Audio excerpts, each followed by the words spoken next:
Hi everybody, and welcome to my channel, Learn, Love, Learn, Do.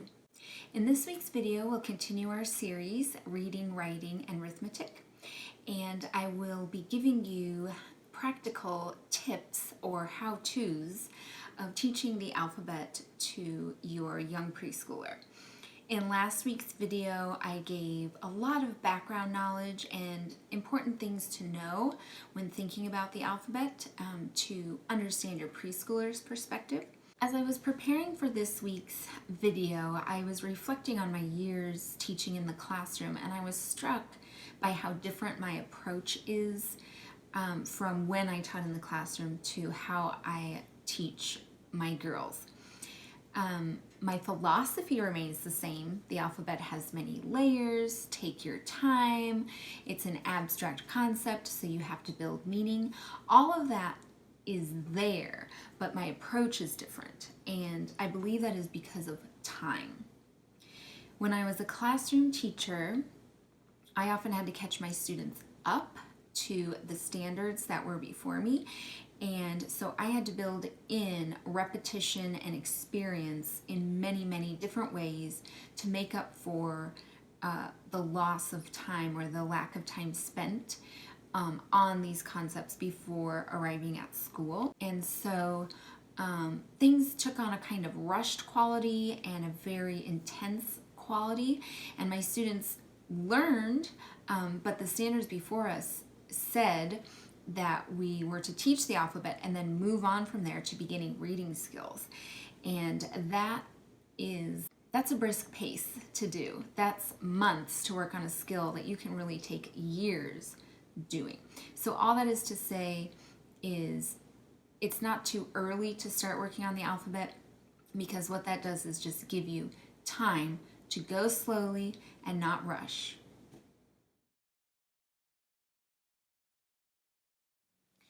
So as I started working with my oldest daughter when she was young, and now my youngest daughter, we started working with letters around the age of 2, but we weren't in a rush, and we aren't trying to set a world record. It's just when it felt natural and right. And something that we really worked on before the alphabet was reading to our girls, building in that time every day, and just having it be a part of their everyday life. And with reading to our girls, what we were actually teaching them, besides loving books, was to focus and attend. So when something is new and we want their attention, and it's important that they are paying attention, they have to have that skill. And so a great way to build that is by reading books with them. You have to capture their interest a little bit at a time, and then before you know it, they'll be able to sit for a whole book. But enough on that, because next week I will have a whole entire video on how to read to your preschooler.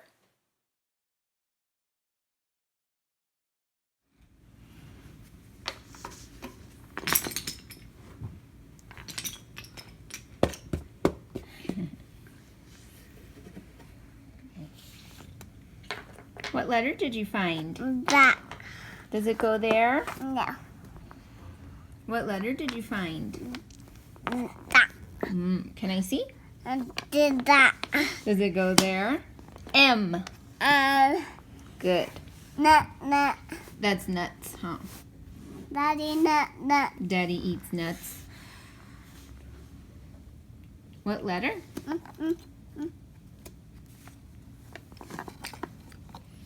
Can you say B?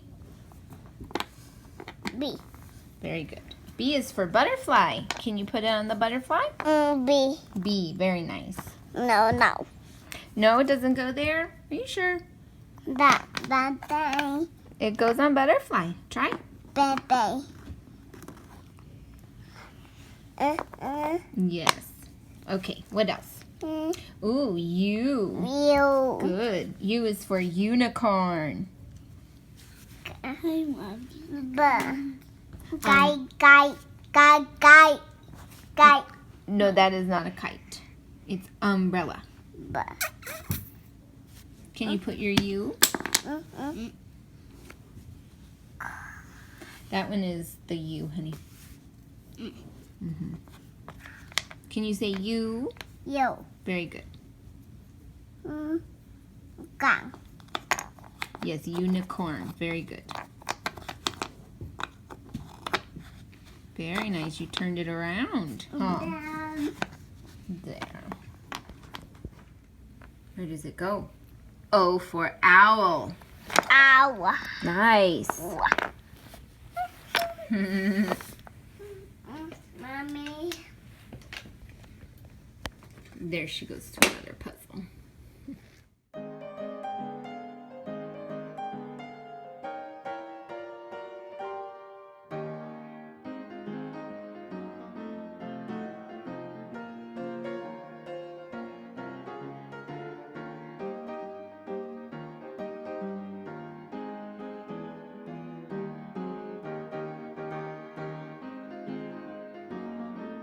This one is P. Can you say P? P. I see one. Good. Okay, can you tell me one, please? A. Where? Ha! A. Yes, you are right. Sissy was telling you. What about this? Do you know any letters in here? Oh, do you know this one? I know one. Right here. O. Oh, yes. Do you know this one? I X, know you're one. right. Go ahead, tell us. E. E.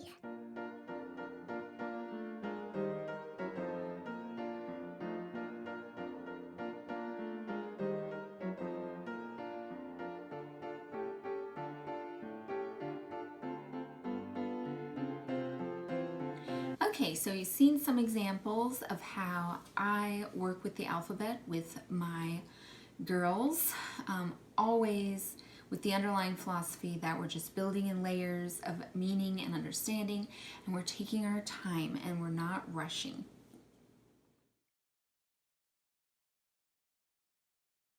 Now what I'd like to talk about is how to build in this practice throughout the day so that it comes up naturally and it feels not rushed or pressured. So one of the easiest ways to bring up the alphabet is with music, and there's sort of a benefit there of it not being your voice, because there's already so many times throughout the day where you are telling your preschooler something, giving instructions or trying to tell them something, teach them something. So music is a way for another voice to fill their ears and give them information. Some of the music we like for school concepts and the like is by Dr. Jean. We listen to this music in the car and just while being around the house. And I really feel like it helped develop some ideas, because songs get stuck in your head and you can play them on repeat in your head even once the music stops. So this is another way to build in repetition of the alphabet. The next idea I have for you to build in practice with the alphabet is a group of something I like to call waiting games, and we just use them for whenever we're waiting for something and our patience may be wearing thin. I like to play the Can You Find game. And so when we're out and about at stores or driving in our car and looking at street signs and store signs, I like to say, hey, can you find me a B? Or can you find an H? Oh, look at that big letter over there. What's that one? And in that way, you're kind of keeping the alphabet always in front of them. This is what we're working on. This is what we're learning. It's everywhere. And soon they'll begin to see letters on their own and they will call them out to you. The next waiting game I have is a game that builds in that next level or next layer of understanding for the alphabet, and that is building in letter sounds. So learning the letter names will only get you so far. It's the letter sounds that you actually need to be able to start reading. So once you've built that bottom layer, you can build on top of it with the letter sounds.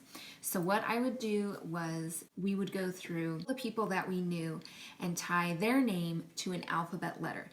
And as soon as we got comfortable with that idea, I would take the sound that their first letter makes to teach the letter sound. So D for daddy, daddy. In that way, I begin to draw their attention to the sound a letter makes, which is the next level. And to kick it up even more, the next level is the alphabet sounds weighting game. And you name a letter, and then you say as many words as you can think of with that letter. And you take turns doing it. So if we were working on letter A, I would say apple, then my preschooler could say alligator, then I would say Alice, and then if we couldn't think of anything else, we would move on to letter B, ball, blue, and if you can't think of anything else, then you just keep it moving. And so that is really taking the alphabet up to that higher level where they are finding words that they know that have that letter sound at the beginning. And once you build up that practice, you can always start at the end of the alphabet, Z, Y, X, and continue on backwards, or you can start in the middle. It just all depends on what you want to do with it. But that is another way to build in practice, and you can take that with you wherever you go. That's what's great about waiting games is it's just between you and your kiddo, and you have that with you on the go.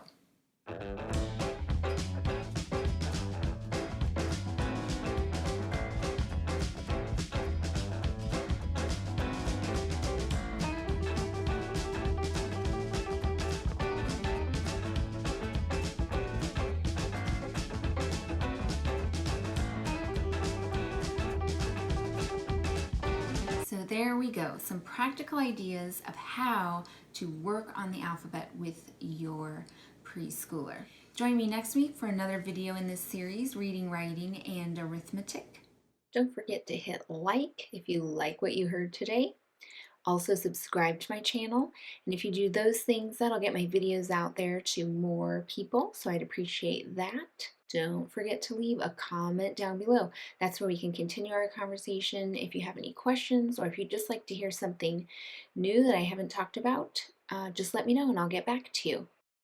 And thanks for joining me again today on my channel, Learn, Love, Learn, Do, where we love to learn and learn to do.